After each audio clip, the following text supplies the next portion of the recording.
Good evening, everybody.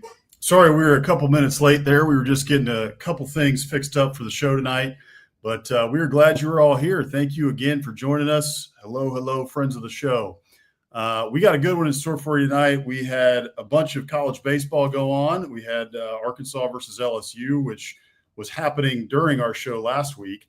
But this week, we get to talk about what happened in that game, which was an absolutely wild game. And we had LSU won the College World Series, so we can talk a little bit more about that. And then it also got a little spicy in that game, too, in game two, especially with the Chanticleer's coach getting ejected. And then we'll talk a little bit more about over and unders on tonight's show. We did a couple last week, did 4 teams last week, 4 of the top teams in the conference last week. We did Alabama, Georgia, Texas, as well as LSU. And so tonight we're going to go over Florida, Arkansas, Tennessee, and Vanderbilt. So look forward to that later in the show. We also have a great biscuit of the week from a friend of the show. She doesn't even know we're doing it, but I think she'll be excited once we get to show it. So we're looking forward to a good show. Thank you guys for joining us again. Hammer, how you doing tonight? Doing good. Excited to talk baseball, especially that Arkansas LSU game, and then get into some over and unders. I wrote the newsletter this morning. I think, let me double check, 59 days till college football kickoff. So we're talking some football. Granted, that's week 0, so it's not the full slate. I don't think it's the week 0 slates are typically kind of meh, but nonetheless, college football will be back on your television or in person for week 0 in 59 days. So get ready. We cannot wait. Well, and I'm sure all of you watching this show tonight, if you're watching this show right now on June 25th, in the middle of the offseason, the middle of the summer, we're about to enter kind of into a dead period here for sports. You guys are chomping at the bit, just like us for football. So I don't care what game it is. It could be the Little Sisters of the Poor against some random school from Brooklyn. And if it's college football, I'm watching it by the time we get to week 0. So we are looking forward to talking about the big boys, though, tonight in the SEC, which we'll get to a little bit later. But we can jump right in on LSU winning the College World Series. Congrats to the Tigers, man. They're the cream of the crop when it comes to college baseball. I think you had it in the newsletter this morning. I believe it's their 8th title since like 1991. More titles than anybody, I believe, in that span. So they've done an incredible job there in Baton Rouge. That's over the course of a couple coaches as well. And so they just keep, the consistency going no matter really who the coach is. And the level of talent there is really solid. And they're going to be there for a long time to come under Jay Johnson. 2 titles in 3 years, I believe is correct. So what were your takeaways from LSU winning the College World Series? And maybe too, I guess before you get into that, we can also talk about Arkansas, like we talked about at the outset of the show, because that was one of the wilder college baseball games I've watched in a long, long time. And we all know college sports gets crazy at times, and we watch, crazy things happen. It's college, and, these aren't the professionals. However, that was one of the crazier ones I've watched in a long, long time. I couldn't believe everything that did not go Arkansas's way at the end of that game. I mean, you just needed one break on multiple different occasions, and you didn't get it. And ends up in more heartbreak for the Arkansas faithful, which I saw I should have found this tweet before we got on, but it was one of the Arkansas fans. He was a reporter for Arkansas. He detailed just all the heartbreak since the 91 title for basketball, of everything that Arkansas fans have gone through, man. And it's rough. So take us through that Arkansas game, Hammer, and kind of what you were watching and what your takeaways were. Yeah, I mean, I think really, as you said at the outset, LSU, just incredible program. Has basically been the standard of college baseball for the last 35 years is in Baton Rouge, and Jay Johnson is continuing that. I think some LSU fan comment let us know. I think he's been there. I think this is his 4th year.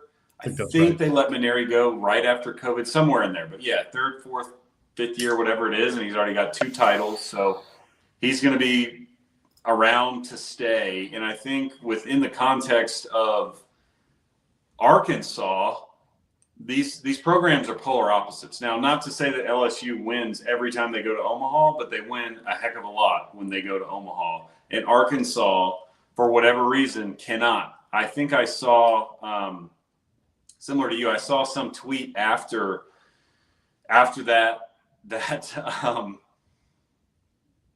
blow up, implosion, I don't know what you want to call it, by Arkansas. And again, I think this was some Arkansas reporter or fan that was just like, the best rivalry in sports is Arkansas getting the third out in the bottom of the ninth in Omaha. They can't do it, and yet again, it came back to bite them. So I feel terrible for Arkansas fans, and I think like there's a saying that I'm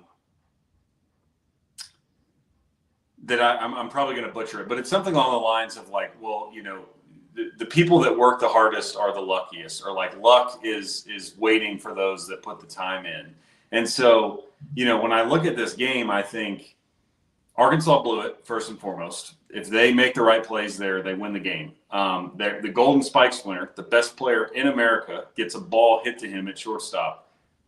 Picture perfect. 6-4-3 double play, boom, game is over. And instead, Aloy inexplicably decides to take the lead runner when they have a 2-run lead. That runner doesn't even matter. Even if something goes wrong and you don't turn 2, that runner doesn't matter. He could steal home on a wild pitch, and guess what? You're still in the lead. So that was just a bonehead move. And then, then that's where I think the sort of luck comes in, right? Is Arkansas made a boneheaded play. Game should have been over. It wasn't, because they made a bad play after already making an error at the beginning of the inning for that first LSU guy to get on base, and advancing to second on the throwing error. And then LSU takes advantage, right? The next guy steps up, hits a laser beam out to left field. And again, you want to say LSU got lucky, whatever it is, I don't know, but the left fielder totally misjudges the ball off the bat, takes the step the wrong direction, tries to recover, dives, ball ricochets off his body somewhere, 2-run score, tie ball game, winning runs on second. And then Jared Jones, LSU's best hitter, is at the plate, and he just rockets one up the middle that tips off the Arkansas second baseman's glove. I mean, inches. And, and I think the runner from second probably scores if it doesn't tip off his glove, but that sealed it, because then the ball's, dead, barely rolling with any speed out in center field, and the center fielder has no chance to get it. So, again, you can't say enough about how Arkansas should have won that game if they made the plays, but at the same time, like, you have to admire LSU for just not giving up, not giving in, and taking advantage of the opportunity when it presented itself to them. Like, oh, hey, great, we're going to win this game because Arkansas, is fumbling all over themselves. Yeah. It was an implosion. There's no other way to spin it, and I feel for those Arkansas kids, man. That is such a tough way, especially in that spot, right? Like, hey, if that's a midseason series against LSU, it still means a lot, right? It's a big deal. That's a rivalry, and you want to win, but it's still the midseason and you can come back from it. But in Omaha, with as much heartbreak as the Hogs have already had in Omaha before, not to mention the heartbreak in other sports, to go down that way to LSU in that spot, just brutal. But then LSU, goes on to go 2-0 against Coastal Carolina. It was the pitcher, Cade. Why am I forgetting his name right now? Oh, yeah, Cade Anderson. Cade Anderson. Sure. Yeah, Saturday night. Complete game shutout. Eventually ends up winning most outstanding player of the College World Series. And, that was an impressive performance. LSU wins that game 1-0, literally 1-0. So, puts the team on its back and shuts out Coastal. And then in game 2, you had the crazy antics in the bottom of the first, with the Coastal Carolina coach getting tossed, Kevin Schnall, in the bottom of the first inning. And I want to play just like kind of what happened. So for folks who didn't watch the game, you can see the clip here of kind of what transpired in the bottom of the first. So here it is. Every count is potentially a breaking ball count. He throws that curveball, the slider, roughly 50% of the time.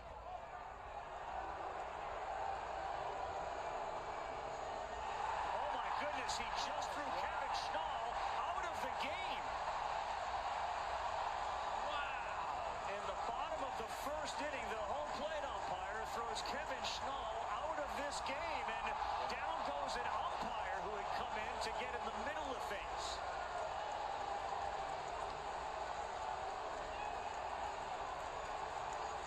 I believe, guys, this had to do what happened at the end of the top of the first with the third base coach for LSU. This seemed to stem from the first base coach. And then Schnall remarkably gets thrown out of the game.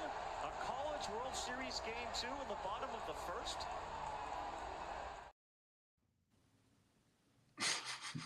Crazy. I mean, Jeff Passan says it in his tweet, if you read that while you're watching that clip, just insane for him to get thrown out in the bottom of the first inning. He was hot, and he came out hot. And I'm not going to completely defend Kevin Schnall here. Like, you gotta be smart in that spot as well. And he was hot, but at the end of the day, he said it in his post-game press conference. They asked him about this, of course, and his response was, I heard that I got a warning. He said there was 25,000 fans. I could hardly hear really what the guy said. And so he was like, I vaguely heard that I got a warning. So I walked out to go get an explanation for it. And when I walked out, he threw me out. And then I got suspended for 2 games because they said that I knocked over the guy who fell, the umpire. And he was like, but I didn't touch that guy. He was like, he fell over, off of somebody's shoe. Like, he tripped over the other umpire. He's like, and I can't be, held responsible for another grown man's athleticism, which I thought was a pretty funny explanation. But just a wild scene there in the bottom of the first. And by the way, if that clip continues, the first base coach also got thrown out of the game. So bottom of the first, they lose 2 of their top coaches. They lose their head coach and their first base coach. And then from there, they just got to, tough it out and see where it goes. But at the end of the day, LSU ends up winning the game and taking the championship for their 8th since 1991. So give me your thoughts on the whole Schnall bit, and then you can top it off with LSU's holding the trophy. Yeah, I agreed. I thought the Schnall ejection, getting tossed, was pretty outlandish. It's unfortunate, and people could say this about a lot of games, but for some reason it happens often in baseball where it has a term, the ump show, right? Like, sometimes those umpires, for whatever reason, just, I don't know, if it's ego or why baseball lends itself to that, but they get very defensive, reactionary, and oftentimes will have a quick pull like that. And I'm with you. I mean, I would say if you are Schnall, you can't put yourself in that position. I don't think he should have been thrown out of the game. However, understand what's happening right now, and that is you're in a do or die game in Omaha with, your season on the line and a national championship on the line. You have to win today and the following day to not only keep your season alive, but win a national championship. So let's take a bit of a chill pill on, screaming at the umpire, arguing balls and strikes in the bottom of the first inning. Yeah. But again, I don't think what he did warranted being tossed. So I hate this for Coastal. I don't think ultimately it changed the outcome personally. Much less so again, because Coastal would have had to win again the following day. And I think LSU proved over the course of not just the regular season, I think they're a worthy champion. This is not a team that came out of nowhere. I think LSU, even if something different happens, in an alternate world where Schnall doesn't get tossed, I think LSU probably wins game 3. So I don't think it costs them anything in the long run, but I think it just sucks for everybody involved, because obviously he does not want to get tossed in that situation. He wants to be out there with his guys. And I think the umps were overzealous. I do think that guy falling over was hilarious and probably played a part in it. As he said, like, hey, you're on national TV in front of 25,000 fans and, you fall over and make a fool of yourself. You should be able to laugh it off and whatever, but he didn't. And, yeah, you can watch the video. Schnall does not touch the guy. I mean, he totally just trips over himself. But, yeah, I mean, again, I don't like it for all those reasons. I don't like it because it's a storyline when the storyline, should be LSU. Or how about the fact that Schnall did a hell of a job to get them there, right? I mean, we were talking about it going into this. They did that game, the 1-0 game they lost was their first loss in like 28 games or something. I mean, Coastal was awesome, had a great season. Yeah. And it ends this way. And that's sort of, for better or for worse, that's what people are going to remember. And that sucks. Yeah, I agree. It's unfortunate. Congrats to LSU. Another big championship. Jay Johnson's got those guys rolling. They're not going anywhere anytime soon. So let's cap this off here real quick. Our friend Mike Huseman from SEC After Dark, as well as his new show. Mike, remind me what your new show is called. I got to shout it out. Off-Season After Dark. Off-Season After Dark. That's right. Thank you. Mike is the host of Off-Season After Dark now on the SEC After Dark YouTube channel. So please go check that out. He's doing a great job. But Mike here has a comment for us. LSU winning aside, was it a disappointing tournament for the SEC? So many ranked teams and only 2 in the College World Series. I think it was. I think it's fair to say, especially when you have – in most years, getting 2 teams from your conference into the College World Series is a decent year, pretty good, especially when you're talking about one of the bigger conferences like the SEC or Big Ten or ACC, what have you. But with as good as the SEC was this year from top to bottom, I think it is fair to say that it was a slight disappointment, I will say. At the end of the day, look, the SEC, LSU, takes home the title. And that's the second year in a row now, right, that the SEC has taken home the title. The SEC generally dominates college baseball. I think it's still fair to say that the SEC from top to bottom was the best conference in the country this year. I don't even think it was a question. You can just look at how many teams got into the tournament to start with. But then once the tournament started, yeah, it was a disappointment. And I'll start at the top, right? Vanderbilt, your SEC tournament champions, right? They don't even make it into the super regional. Texas, your regular season champion from the SEC, doesn't even make it into the super regional. And neither of those, based on how it shook out, would have had to meet another SEC team in the super regional. So you could have easily had, if it shook out the same way at the other side of the bracket, which was LSU and then Arkansas making it in, you could have had 2 more teams easily with Vanderbilt and Texas, and they don't even make it out of their own regional that they're hosting. So, yeah, that's a big disappointment there for sure. So I think you could say, yeah, slight disappointment, but at the end of the day, LSU brings home the title. So the SEC is still the top dog, whether you like it or not, which is kind of similar or parallel to the argument of like what the Big Ten makes in terms of the college football playoff, right? Like, okay, top to bottom, they'll never admit it, but top to bottom, the SEC, maybe, but we have 2 national titles for the last 2 years, right? So at the end of the day, Big Ten best conference. Sure. Yeah, I would agree. I actually talked a good bit about this while you were over in Europe and the tail end before we got to Omaha. Mm-hmm. And I think I would agree with your assessment, right? So I think that the SEC was the best conference. I don't think they were overrated. I think the teams that got in the positions they were in were deserved. But with all that said, obviously the results in the postseason were disappointing. You brought it up. You had 4 SEC teams host a regional that didn't win, didn't even make it to the supers. Mm-hmm. And so that's where I think the disappointment lies. I mean, I think, look, Auburn losing to Coastal in the super whatever, mm-hmm. and then Tennessee lost to Arkansas, another SEC team. So it was really for me that first round where, four teams that are hosting not winning is tough. So I think it's totally fair to categorize the postseason as a disappointment, even though ultimately, LSU wins it and Arkansas was one of the final four remaining. I think as a whole, it's totally fair to say that was a disappointing postseason for the conference because, they just that first round, those regionals. I mean, you didn't have anybody that wasn't a 1-seed win, and you had four teams that were that did not. So not great. I mean, I'm looking back here too. The SEC hosted seven regionals. Mm-hmm. Crazy. And I was disappointed to see Georgia not make it out. Right. Yeah. Georgia's a top 10 team. They had a really good year. They were really solid all year. Don't make it out of their own regional.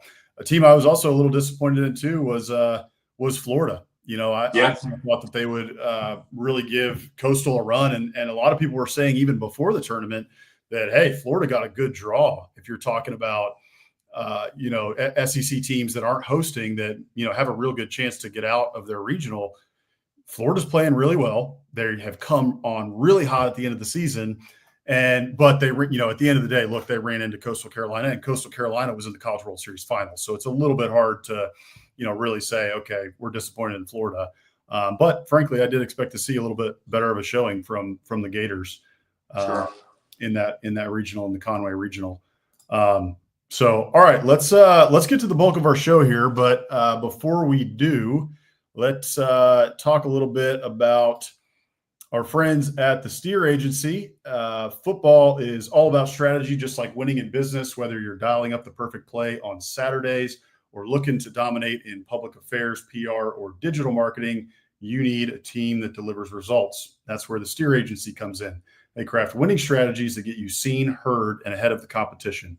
Don't just play the game, control it. Visit thesteeragency.com today to take your brand to the next level. So thank you to the Steer Agency for sponsoring the show. All right, so let's get into what we want to talk about for the most of the show, which is freaking football. I'm pumped to talk about a little bit of football, get into four more teams tonight, talking over-unders. So here is our 2025 over-under win totals for the Florida Gators, Arkansas Razorbacks, Tennessee Vols, and Vanderbilt Commodores. So these are the four we'll be going over tonight. We'll continue this series in the coming weeks as well until we get through our 16 teams. And so we'll have 2 more weeks of this. The Gators, their 2024 regular season, 7-5. They exceeded expectations last year. I think it's very fair to say DJ Lagway came on late in the year after Graham Mertz got hurt, and they were 4-4 in the SEC.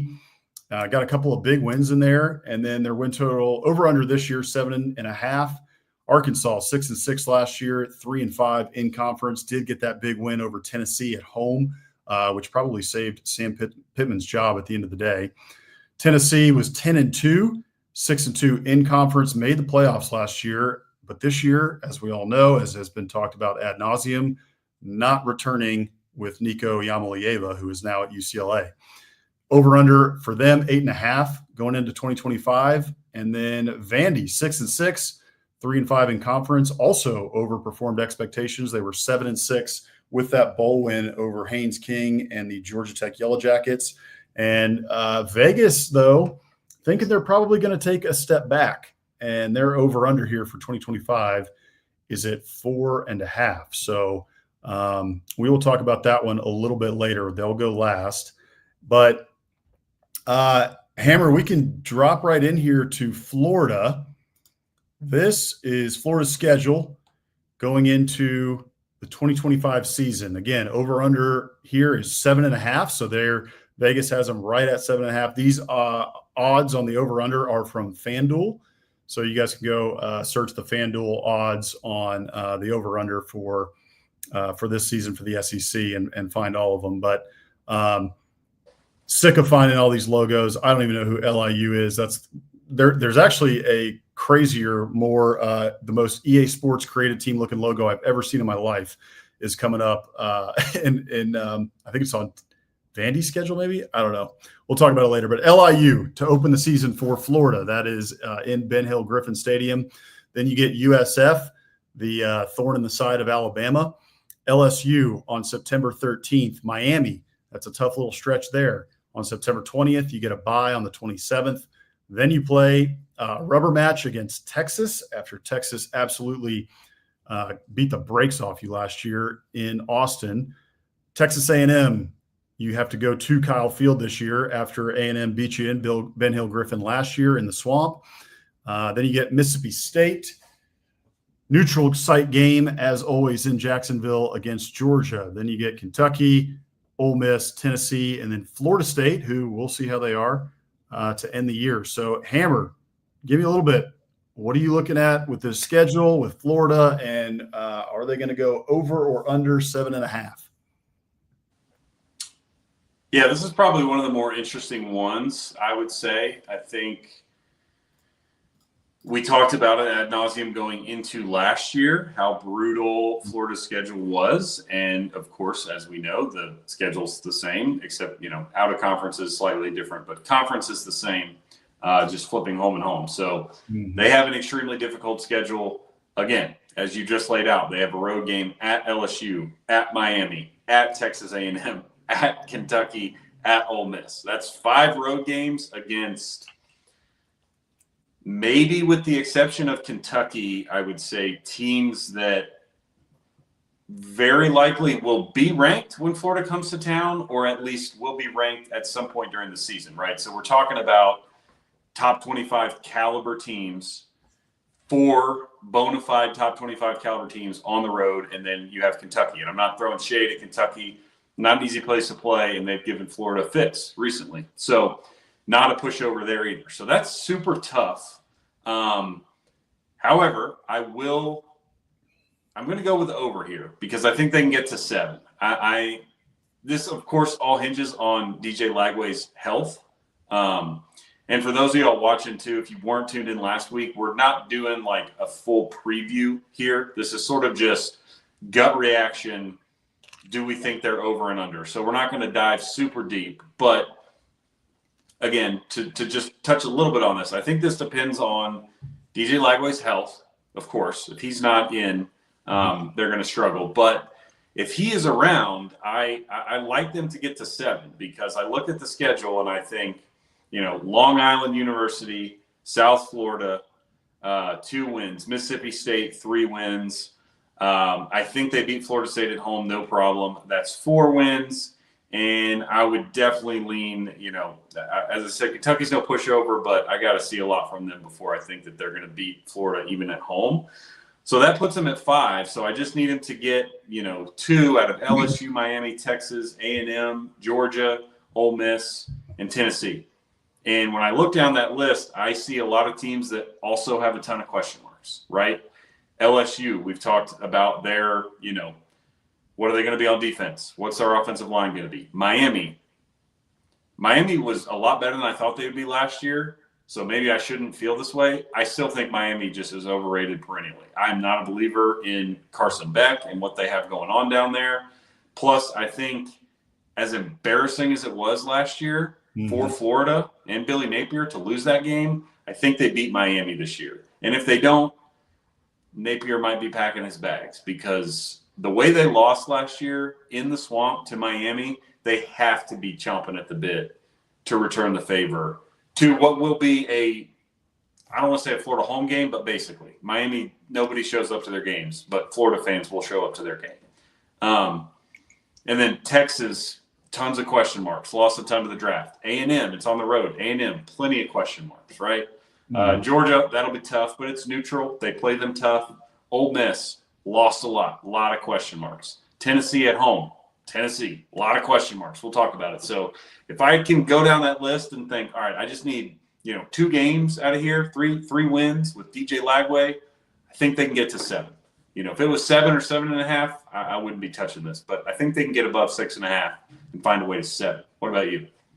So you're going to go under, though. If you're hitting 7, they're at 7.5, I believe.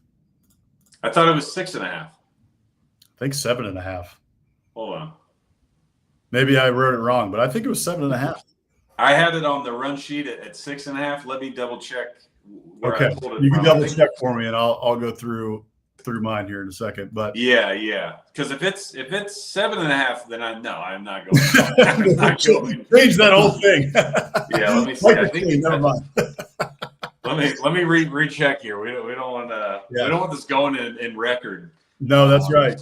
Double check me on FanDuel before you get clowned once we get to the end of the season with a clip.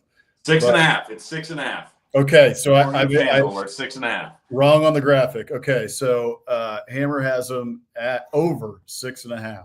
That seems like the right line anyway. Frankly, 7.5 is going to be tough, especially with that schedule. Yeah.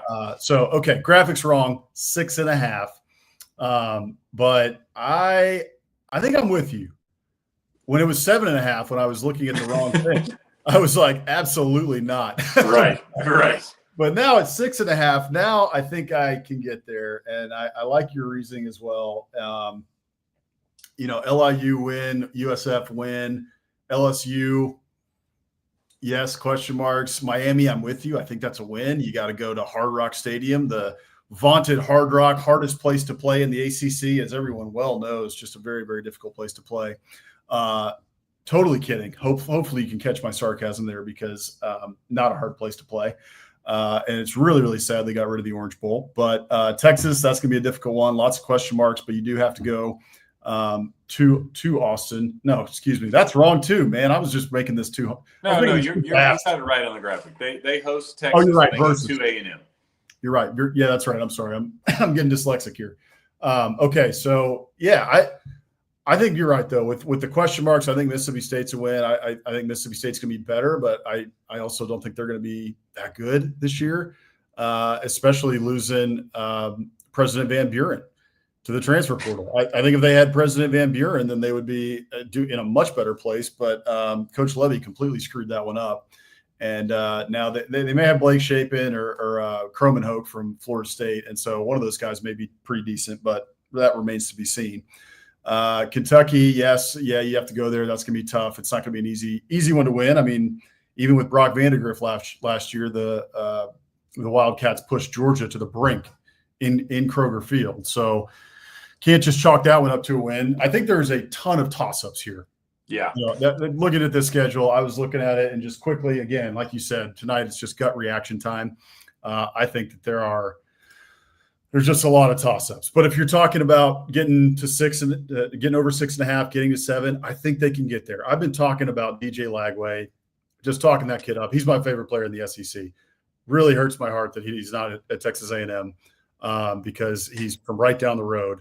But he ended up going to Florida, and he's the truth, man. That kid can play. If he is 100% healthy, he's the scariest player in the SEC. He's the player in the SEC with the highest upside, highest ceiling of anybody. 100% number one draft pick potential.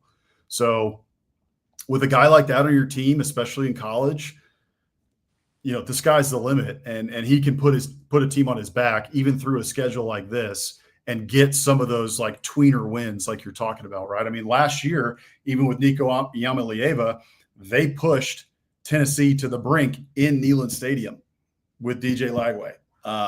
They beat the brakes off of Kentucky last year with DJ Lagway. So I have a feeling that they're going to be, and they're also going to surprise some people, right? Maybe they go to Texas, right? Or maybe they hosting Texas this year. Maybe they get them, right, in Ben Hill Griffin. Maybe they go to A&M and Marcel Reed isn't as good as people thought, or the DJ Lagway versus Marcel Reed. DJ Lagway gets the upper hand. I think that there is a path for Florida to get to 7.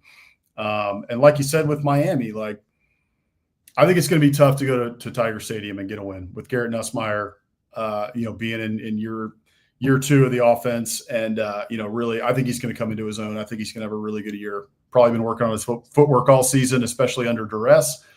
And then back to back going from Tiger Stadium to then going to Miami could be tough. However, I'm with you on Miami. I think they can get Miami this year. I'm not sold on Carson Beck.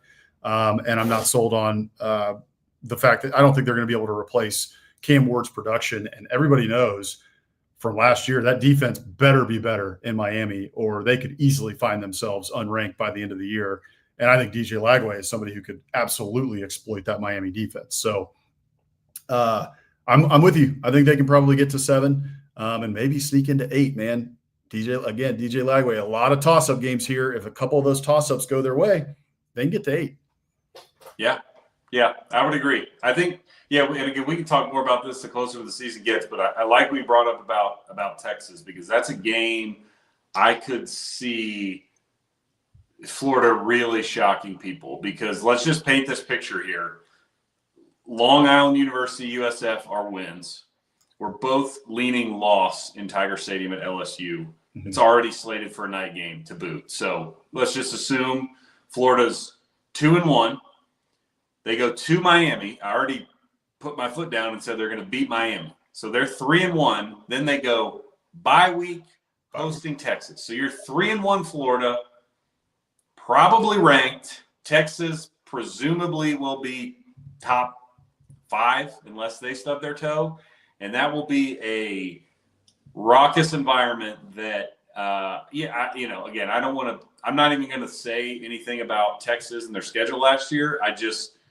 That environment will be extremely challenging for the Longhorns, and something that they did not face a lot of last year through no fault of their own, but their road games were not like that. And so getting them relatively early in the season in week 5, I'm just saying, I got the Brian Windhorse, something might be going on in Gainesville October 4th. I'm with you. Also, right, if they're 3-1 going into that game, that's an SEC Nation type game, maybe a college game day type of game, crazy atmosphere, right? Not only at night, but also leading all the way up to the game. And that would be a night game. I would bet you it's a night game, or maybe the 3:30 ESPN game. Yeah. So that one is one to circle on your calendar, because that will say a lot as to where Florida is, especially if they're 3-1 going into that game, like both of us think they will be. Yeah. So, all right, let's move on to our next one. Let's go to Arkansas here. All right, let me I'll intro them so you can get first crack at over under. So, as you can see here, last year Arkansas 6-6, 3-5 in the league. Vegas basically has them right around the same team that they were. So over under is at 5.5. So if you're a believer, go over and think they get back to 6, or if you think they're going to regress a little bit, just 5 and 7 wouldn't be that far off from what they were. Pretty difficult schedule here, as is par for the course. Razorback fans know that all too well, but it is especially difficult with that road trip to Notre Dame mixed in there. So just week by week, we've got Alabama A&M at home, Arkansas State. Looks like you got that on the road. That might be the Little Rock game. I don't know. It's technically a neutral, I guess, right? Because it's at War Memorial. Yeah, right. Yeah. So not in Fayetteville, but not a true road game against. I think that's still the Fighting Butch Jones, Arkansas State, unless he's been run off from there, without my knowledge. But then they go at Ole Miss, at Memphis, which is a very strange game. And Memphis is a very good G5 team, so not something to shake your head at or just chalk up as a guaranteed win. Then they host Notre Dame, which, as I mentioned there, big time out of conference game for the Razorbacks, which really adds to the difficulty of the schedule. Then they go to Tennessee after a bye week. Host A&M, so thank goodness that game is now back campus to campus, home and home. So it'll be in Fayetteville this year and not in Jerry World. So that is a true home game for Arkansas. Then they host Auburn. They host Mississippi State, bye week, travel to LSU, travel to Texas, and then host Missouri. So again, difficult schedule, a lot of toss-ups or potential lean loss. But what is your thoughts on the Razorbacks? Can they get bowl eligible? Can they go over 5.5 wins with this schedule? It's going to be razor thin for the Razorbacks again this year. I'm looking at this schedule here. again, gut reaction time. I think they get to 6. I think they're able to get to 6 this year. You got Taylor Green returning, so you got a returning quarterback here in Bobby Petrino's system for the second year. And I think that they're able to get to 6 because I think there's a couple of toss-ups here, and I think they're probably able to get somebody like they did last year with Tennessee. I don't know if they're going to get a top 5 win or top 10 win like it was against Tennessee last year. But, okay, you got to go to Tennessee. That's going to be a tough game just because it's in Neyland Stadium no matter what.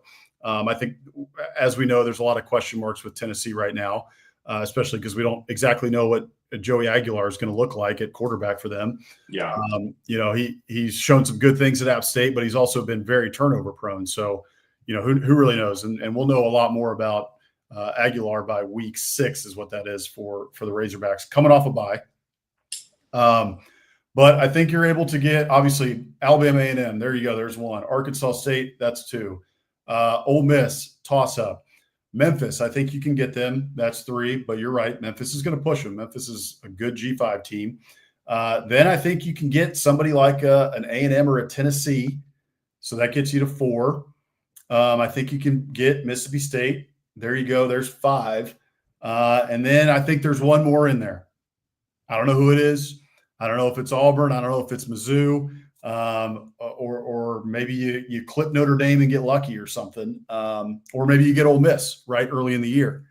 But I think this team is able to get to 6. I like, again, Taylor Green, year 2, Bobby Petrino's offense. I love Bobby Petrino in terms of scheming it up when he doesn't have Jimbo breathing down his neck. So that's kind of where my head is in terms of Arkansas this year. I think they're able to get to 6. Is that enough to make Sam Pittman not be forcibly retired? I don't know if it is. Probably not at this rate. I don't think it is. I think we saw a lot last year in terms of the billboards, right, from boosters who are already trying to run them out of town. I think the fans, there's just a lot of apathy in Fayetteville right now. They want their football team to be good, and they want to go back to what it was in year 2 under Sam Pittman of a 9-4 season, right? Like that was the level they wanted to get to. Now that's kind of the measuring stick is that 9-4. And I don't think another 6-6 is going to cut it, but that's a whole different conversation. I do think that they're able to get over 5.5 and hit that 6-win total. You agree, or are you thinking differently? I'm going to go ahead and disagree with you here. I think it's fair what you pointed out about Taylor Green. Obviously, he is a talented player, and he showed some stuff last year. He was inconsistent, sure, but also, didn't have a ton of help. So I think there is room for a unexpected, jump out of him, and Taylor Green and Bobby Petrino get something going, and they really blow by this because as difficult of a schedule as this is, they've got some opportunities at home, right? Notre Dame at home, A&M at home, Auburn at home, Missouri at home, Mississippi State at home. So if Taylor Green takes a big step, they could win 7-8 games, and it wouldn't be the most insane thing you've ever seen. However, I'm going under mostly, and maybe this is, my own ignorance here, so I need to dig into exactly who they have and who they brought in the transfer portal, but I did not like the exodus that occurred after last season. As you said, seems like some apathy is setting in. Sam Pittman teetering on how much longer is he going to be there? Is his job safe? And they had 40 kids transfer out, and I'm looking at it now. They brought in 30 guys, so very active. Some talented players, no doubt, but that much roster churn with this schedule, I just have a hard time seeing them getting back to 6. And I think this is a team, as I gave the optimistic view 2 minutes ago with a Taylor Green pop, this is also a team that if things go poorly early and it doesn't look promising, I just don't know how bought in everybody is with Sam Pittman potentially on the way out. So I could see them sliding and really just, struggling down the stretch in SEC play and not getting to 6. So I'm going under on the Razorbacks. I can understand that, especially when you lose, like when you're losing guys like Luke Haas, right, a tight end who goes into the portal, who was an Arkansas guy, man. He wanted to be there. He loved it. There was a lot of talk that came out about that, about how much he loved Arkansas, was an Arkansas guy, but he just felt like he wanted to go somewhere and win. And so, you're losing guys like that in your locker room. That hurts. And this is the second straight year now that they've had a mass exodus to the portal and had to backfill, through the portal. So that is definitely tough. And not only that, but you also lost, I'm forgetting the kid's name because he just popped for the one game in the bowl, but the wide receiver who just went off in the bowl game for like over 100 yards, like 2 touchdowns. He immediately went into the portal right after it. So, yeah, it seems like they're having some issues there. Even Sam Pittman has alluded to it, right? Like that's how they're getting recruited against. Everybody who's recruiting against Sam Pittman right now is saying that guy's not going to be there. He's going to retire. He's retiring. And he kept saying, like, I'm not retiring. Like, you can't, I'm going to be having cold beers as long as they'll let me have cold beers here in Fayetteville. Yeah. But, yeah, there does seem to be an issue there in the locker room. But so those are good points. I would say, the thing about Arkansas here, which is what you're saying, is that they have a high-ish ceiling, right? They could get to 8 wins with a pop with Taylon Green, Bobby Petrino, et cetera. Some of that talent meshes from the portal that they got. But they also have a low floor, which could be the worst-case scenario of a 3-4 win season. Sam Pittman may be fired by, LSU or Texas by November 22nd or something like that. But also, right, like they pushed some teams last year to the brink. Like they got Tennessee, and then they pushed Texas. They had Texas, man. They had them, and almost got them. So there's still some things to be excited about if you're a Razorback fan going into this year because of that. What you did last year, you didn't get those wins, but you were darn close on a couple of those. So there's, again, a high ceiling, and a low floor for them. So we'll see, man. It could go either way. No doubt. Yeah. Yeah. I think for me, just looking at the schedule and the way it breaks down, the 4-game stretch, Ole Miss, Memphis, Notre Dame, Tennessee will define it. Because coming out of that 4-game stretch, they have 3 straight home SEC games, which, again, if they come out of that feeling good, their chest puffed out, they could beat A&M, they could beat Auburn, they could beat Mississippi State at home, certainly, all those teams. But if they limp out of that 1-3 with their only win at Memphis, and let's say 2 of the losses are blowouts, right? Ole Miss blows them out, Notre Dame blows them out at home, then I could see things spiral. So we'll see. Again, I think it's a fascinating team, as our buddy Mike just said. You put the comment up there. They lost more transfers, so yeah. I think that's one of those things when you have that much turnover. From the outside looking in, it's not a good sign. However, they could hit. I mean, what do we know, right? Those guys could hit. They could have brought in a ton of studs, and they'll win ball games. Yeah. Rick, good to see you. Rick and Bonnie, thanks for joining us. As always, good to see you guys. Last thing I'll say on Arkansas before we move on, because we got to move on here. We're going to give you some more free football again tonight. But Arkansas, so looking at the schedule one more time here, look at those first 4 games. You easily could be 4-0.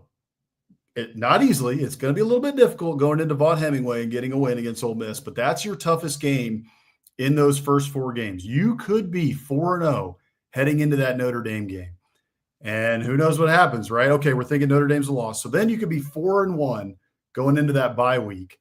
And if you're 4-1 going into the bye week, there's a little bit of buzz around the program. All right, we're going to Tennessee. Like Joey Aguilar, we'll see how he looks. How does this Tennessee team look? There's a lot of new receivers. There's a lot of new things going on in Knoxville that Josh Heupel is going to have to mesh. And, it's going to be a much different team than it was last year. So, again, some interesting things in Fayetteville, very interesting team, high ceiling, low floor, could go a lot of different ways. Probably, I would say, one of the most interesting teams, if not the most interesting team in the SEC this year because of the schedule, because of the turnover in the portal, and because of where we're at with Sam Pittman.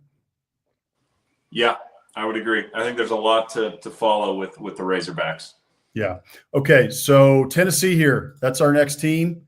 Tennessee. They're over under here 8.5, and they get Syracuse to open the season. That's actually a neutral site game. Then you get East Tennessee, Georgia, and UAB. So they really don't have like a true away game until September 27th when they head to Starkville to play Mississippi State. Then you got a bye. Then you get Arkansas at home. And then you got the third Saturday in October. You have to go to Alabama this year. And then Kentucky and 2 straight home games there, November 1st and November 15th, Oklahoma, then a bye week, and then New Mexico State. And then you get Florida in the Swamp this year. Florida, like we talked about earlier, when we went over the Gators, Florida pushed Tennessee last year in Knoxville to the brink before they ultimately fell. And then you get Diego Pavia's Vandy, who is going to run Tennessee this year to finish the year, and you get them in Neyland. So, what are you looking at here for Tennessee? Over under 8.5. This one was another tough one. You'll probably notice a theme here, not just on our show, but any preseason over under talk. Vegas knows what they're doing. Shocker. So this is kind of right on the money. And to be honest, I don't even have a ton for this. I feel like we talked more about Arkansas and Florida in terms of like reasonings here. But to be honest with you, I'm going to go under here. And the reason is I don't know who's playing quarterback. I don't know if it's Joey Aguilar. Even if it is, I have zero idea what to expect out of him after his up and down 2 seasons at App State, him coming in post-spring anyway. So, like, is he even going to be comfortable by the time, they play Georgia week 3. Is Joey Aguilar going to know what the heck he's doing on offense when they play Georgia? I don't know. So that's probably a game you chalk up as a loss, even if you're getting the best Joey Aguilar. But I just think this team, to me, without any experience, at least in the program at quarterback, and with losing, Sampson, the running back, you mentioned multiple receivers are gone. This screams 8-4 to me. And how they get there, I'm going to put my hands up and say, I don't know. I think the only 2 games on their schedule I look at and say very confidently that's a loss would be Georgia and at Alabama. But again, look around the rest. Arkansas, no cakewalk. At Kentucky, no cakewalk. Oklahoma, no cakewalk. At Florida. And with the inexperience, I just think this is, to me, has the makings of a good but average SEC team that one way or another, as we've seen our alma mater A&M do it a million different ways, they end up at 8-4 at the end of the year. I think that's where the Vols will find themselves. How about you?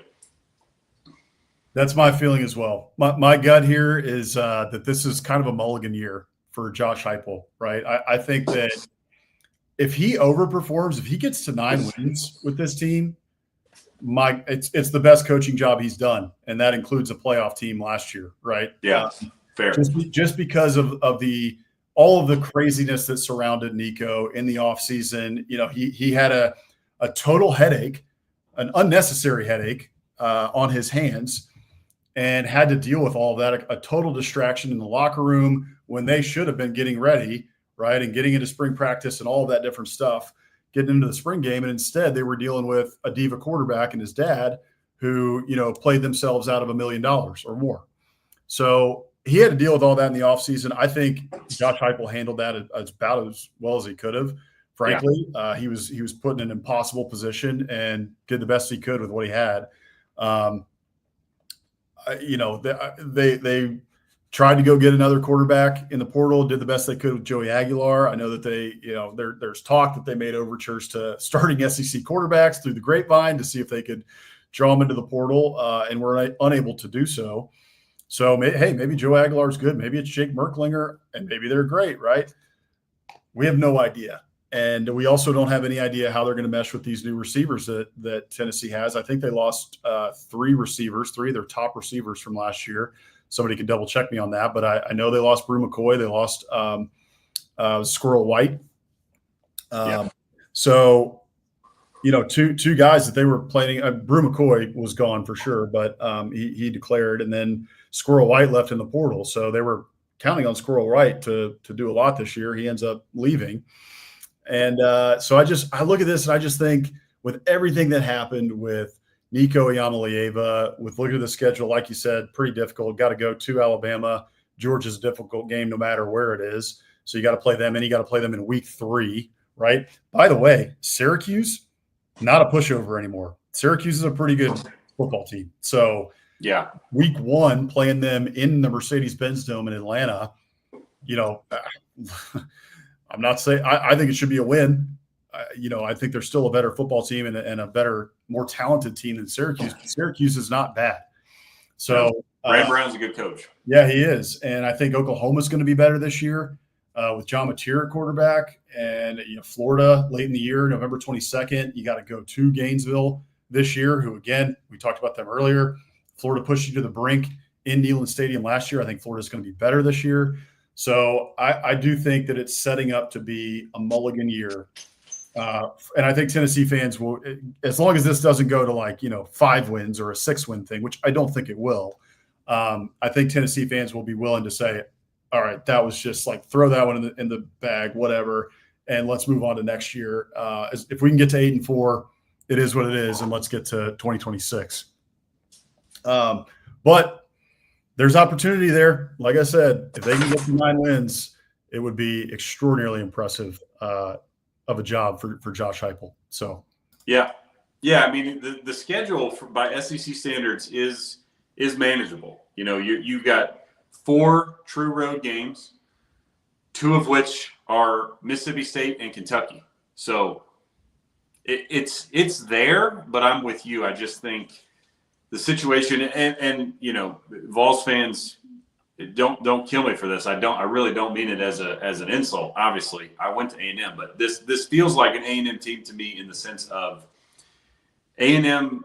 All the 8-4 jokes are warranted and valid because that's what we finish more often than not. But most recently, the biggest reason why A&M has those seasons is they don't have a quarterback or their quarterback gets hurt. There's zero stability there. And unfortunately, that's what I see with this Tennessee team because, as you brought up, maybe it's Merklinger.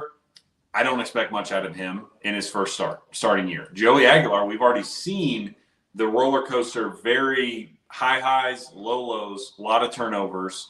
And so that, to me, is the type of thing, if you go back to, 2021 with Calzada at A&M, where he had some great games and we had some fun times.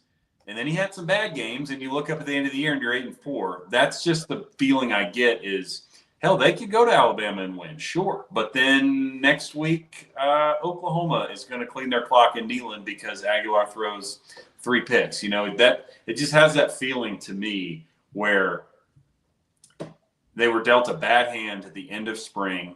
Yes. Regardless of who comes in at quarterback, it's going to be no big time experience or little experience in the offense. And again, you're breaking out new weapons. So I just think, I think to get to, even with a relatively manageable schedule by SEC standards, getting to 9 wins is a tall task.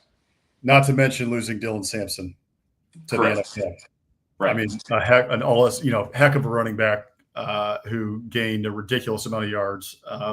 Even with Nico, who we all, everybody was on board with last year. Without Sampson, they are not a playoff team. They're not near what they were. So I'm with you there. Without a doubt. So, all right, let's get to our last one here before we finish out the show. We do have a Muschamp Coach of the Week this week, and we got a Biscuit of the Week. So we will finish out the show with those. But before we get to that, we got one more team. Hammer, I will let you set up the Vanderbilt Commodores. Yes. So as we all know, this is Diego Pavia's team. They will run the state of Tennessee and be, I can't remember, I think he said the staple of college football, like in Alabama. He did say that. In years to come. So certainly they will go over 4.5, right? That is where their current win total is set. Yep. again, not an easy schedule by any stretch of the imagination, but fairly manageable. So they're going to start week 1 hosting Charleston Southern in Nashville. Then they go to Blacksburg week 2 against Virginia Tech, and then turn around and go to South Carolina for another road game. Then they host Georgia State, who beat them last year on the road. It was, but they did lose to Georgia State last year. Then they host Utah State, the other Aggies. Then they go on the road at Bama, host LSU, host Missouri, on the road at Texas, host Auburn, bye week, host Kentucky, and then finish, of course, with guaranteed victory as they run the state at Tennessee in Neyland. So what are you thinking? Can they have I mean, they don't even have to repeat what they did last year, because if they get to 5, the over hits. So do you have them dropping 2 more games than last year, or getting to 5 or perhaps even 6 and going bowling again? I am quite torn here. I'm going to leave the graphic up for a second because I want folks to just look at a couple games here.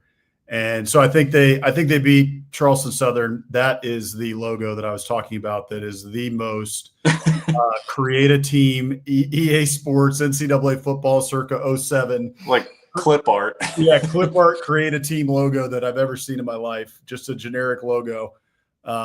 So if Charleston Southern folks are watching, please reach out to the Steer Agency for help designing a new brand and for your digital marketing needs. Yeah. But so I think you get a win there, obviously. But there's a couple games here that are the make or breaks, because I think you get a win at Charleston Southern or versus Charleston Southern, right? I think you can beat Georgia State this year. That was a close game last year. You get them at home this year. Okay, there's your other one. Utah State. I don't know anything about the Aggies right now, but I have a feeling that you're going to be able to win that game. So there you go. There's 3 right there. Your 3 out of conference games. I think you get 3 wins. Then you have a couple of home games that you got to get 2 wins out of to get to 5, to get to the over. Those home games, if you're looking at them, are LSU, Mizzou, Auburn, and Kentucky there from October through November. And I don't think you get LSU. But so then that leaves Missouri, Auburn, and Kentucky. Kentucky, I think you can get them. I think that's a toss-up game. Mizzou is 10 wins, back-to-back seasons. We don't know how the Penn State transfer quarterback, Bo Pribula, is going to be. They're replacing a lot as well, have to replace Luther Burden. So I think they could regress a little bit this year. You toss-up game to me, maybe, lean Mizzou. Auburn, I think, is a tough one too. I think Auburn's going to be a much improved team, and they've got a lot of weapons there now. Man, that receiving room is going to be scary. They always have a dadgum good running back.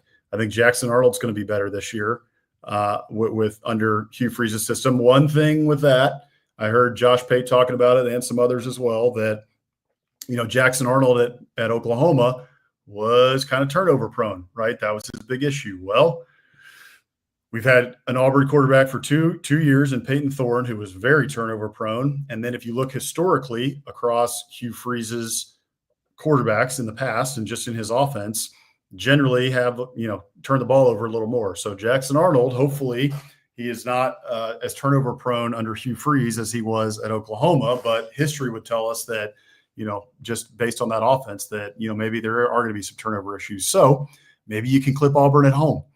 Those home games are what is going to decide it. I generally lean that they're probably going to get only one of those games. So I think that they're probably going to hit 4, and we'll have to wait a little bit longer for them to run Tennessee and to become the staple of college football. This goes back to one of the things we said in last week's show when we talked about the comments that Diego Pavia made. So if folks want to go check out, last week's show, and we talk over-unders on some of the top teams in the SEC, and we talk about Diego Pavia's comments. He was saying, what did he say? I just lost it. I forgot. Anyway, staple of college football. We're going to run. Yeah, they were talking. He was talking about the staple of college football. I can't remember. I lost it. Anyway, I think Vanderbilt.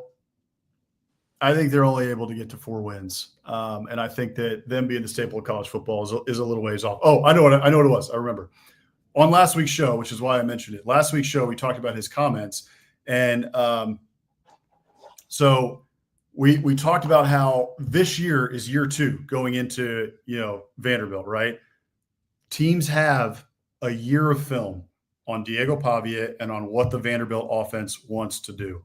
So, as we all know, we've got big staffs now in the SEC. They're well-funded, well-paid, right? So you've got a GA or an offensive assistant in that room who in the offseason, you got 4 games, you got these 4 games, you got, these couple of games, right? They jack it up. So all these teams are going to be much more dialed in to what Vanderbilt and Diego Pavia want to do on offense.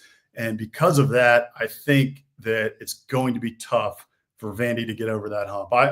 I would be happy to be wrong about that. And those home games, again, are what I'm really looking at because I think they got to clip a couple at home to get to 5.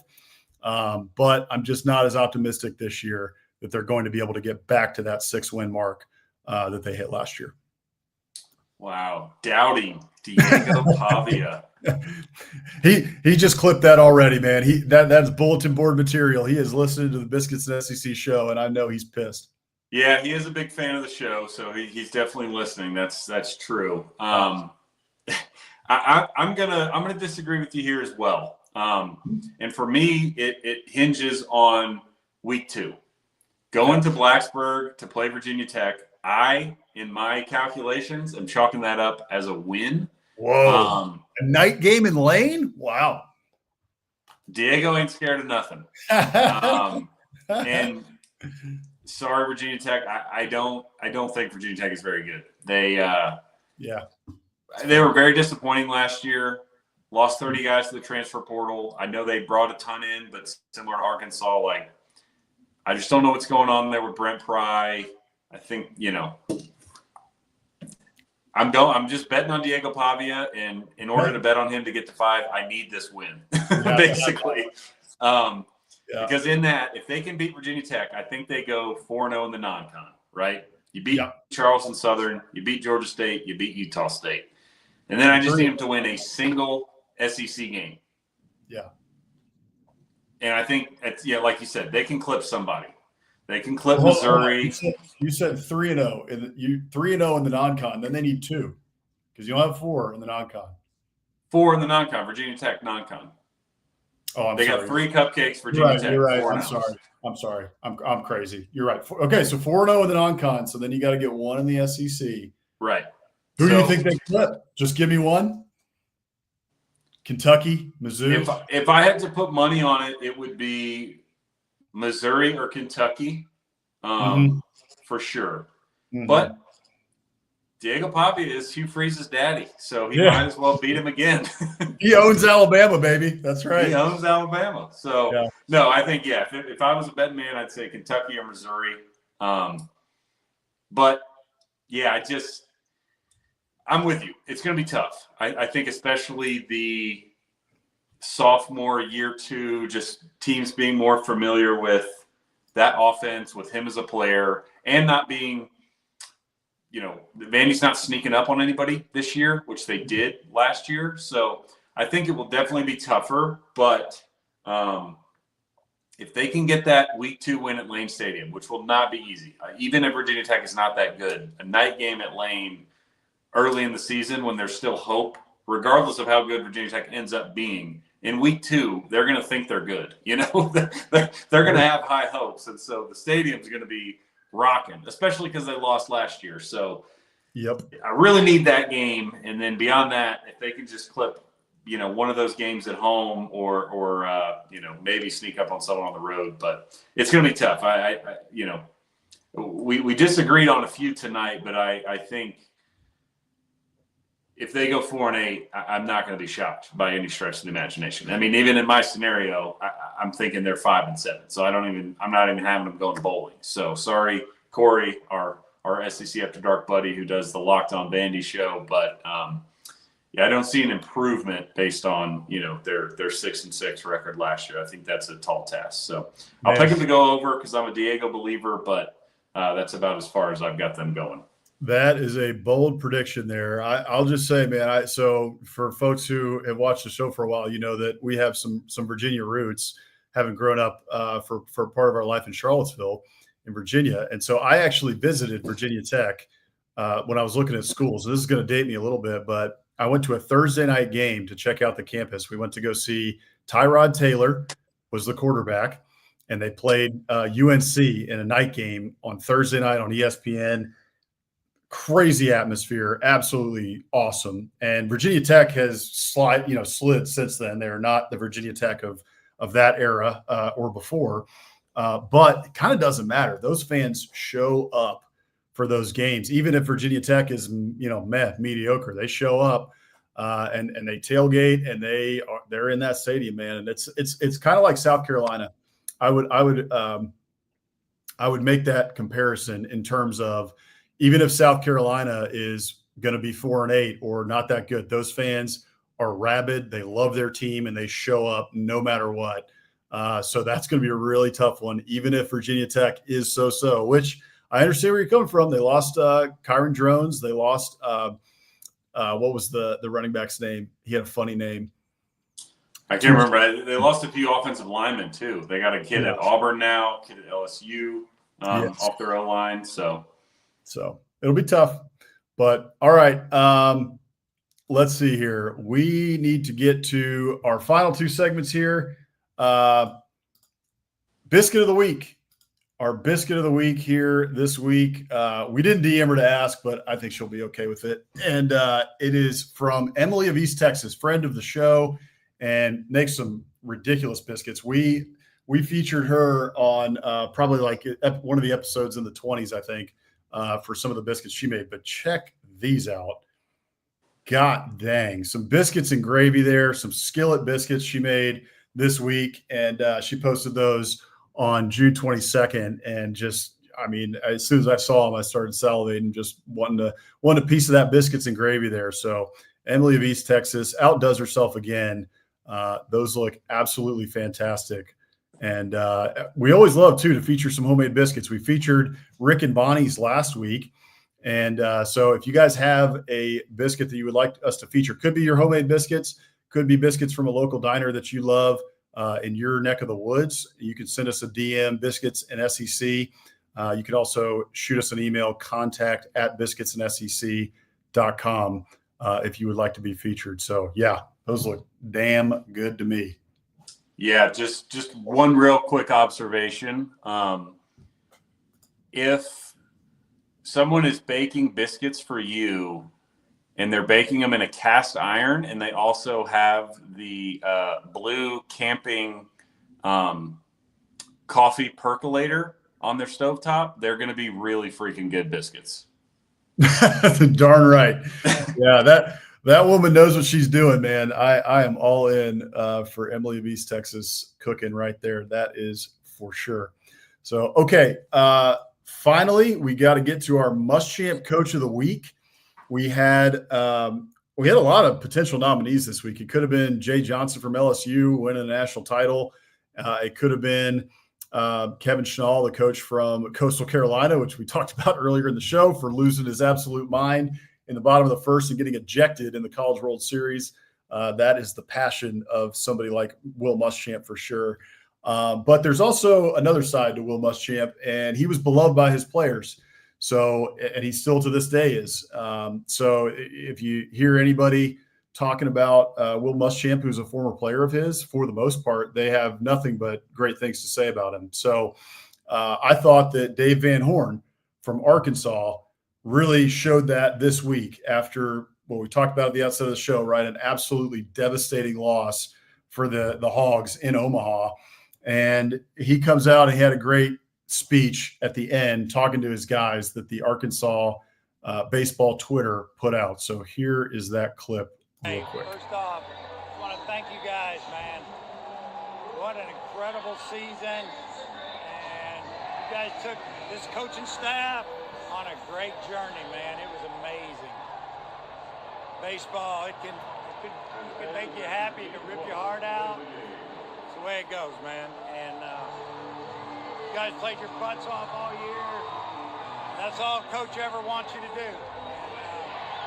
I told you 2 months ago you should finish your season up here, and you did it. You know, you're just maybe one play here, one hit there, one more pitch there from playing for a championship, or maybe winning one. You guys had a great year. I'm proud of you. So just keep your head up, and we'll talk again. I'll let you guys kind of talk. Got to go do some media, but man, I love you guys. Appreciate you guys.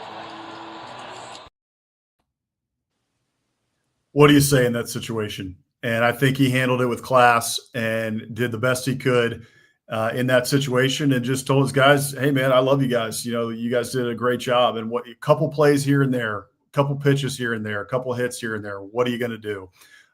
Sometimes that's just how baseball is. It can be a cruel mistress at times.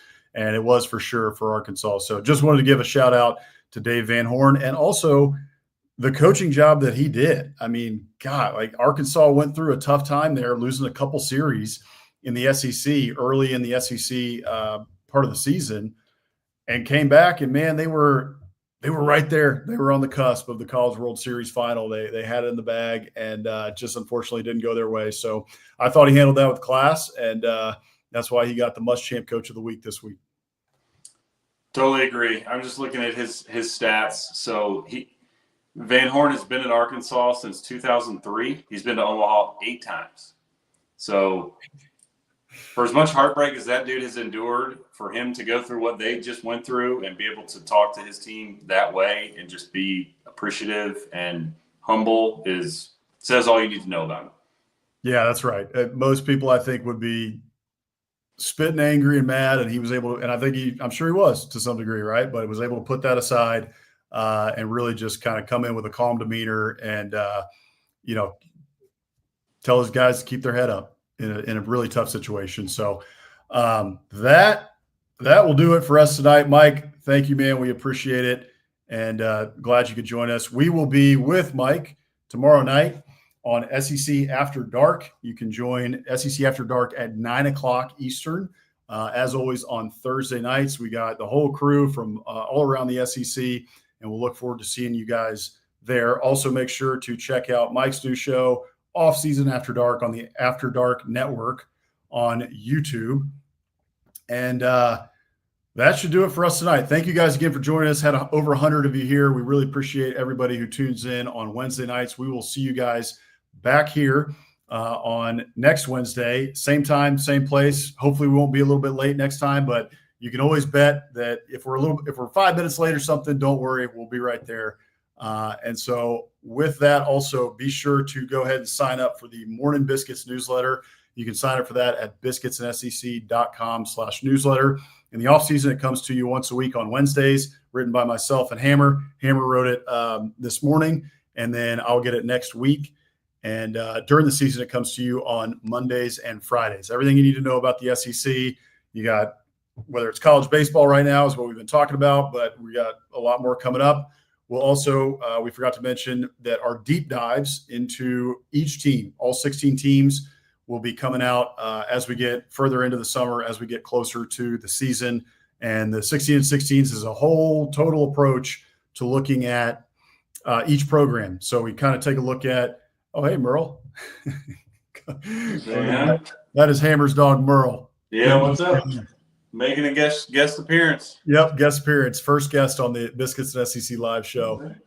But so we'll take a whole approach. It's a very unique way of doing it. No one else really does it in the college football space. But we look at everything from NIL to investment in the program, if they're doing any upgrades in terms of facilities. So we take an overall total look at the program, and then we dive deep into what that means for, okay, let's look at what does that mean for this upcoming season. So be on the lookout for those. We'll revive the blog for that. And then with that, thank you guys for joining us. As always, we appreciate it. And for Hammer, I am Boss Man. We will see you guys next week. Appreciate y'all.